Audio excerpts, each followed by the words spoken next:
ఒక అందమైన పల్లెలో లాలీ అనే అమ్మ ఎలుగుబంటి కాదు, ఏనుగు, అందమైన ఆడ ఏనుగు.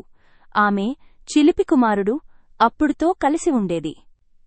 పండుగలప్పుడు గ్రామస్థులు వారిని పట్టువస్త్రాలు, గంటల పువ్వుల హారాలు వేసి చాలా అందంగా అలంకరించేవారు.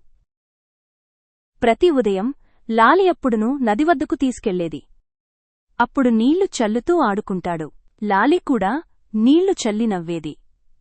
ఒకరోజు అప్పుడు అడిగాడు, అమ్మా, మనం ఈ అందమైన దుస్తులు ఎందుకు వేసుకుంటాం? లాలి మృదువుగా చెప్పింది, మనమందరికీ సేవ చేస్తాం. ఈ అలంకరణ వినయంగా, ప్రేమగా ఉండమని గుర్తుచేస్తుంది. ఆ సాయంత్రం భారీ ఆలయ ఉత్సవం. ఇద్దరూ చాలా అందంగా అలంకరించబడ్డారు. అప్పుడు తన తల్లిలా ఉన్నానని గర్వపడ్డాడు. కాని ఊరేగింపు మధ్యలో అప్పుడు గన్నేకాయల బండిని చూసి మరీ చిలిపిగా అక్కడికి వెళ్లి తనతానే మార్గం తప్పిపోయాడు.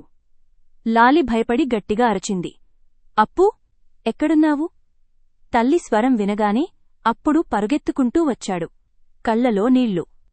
లాలి తన తొండంతో అతన్ని నిమిరి చెప్పింది, బాబూ, మనకి నిజమైన ఆభరణం ఈ దుస్తులు కాదు, ప్రేమ, భద్రత కలిసి ఉండడమే.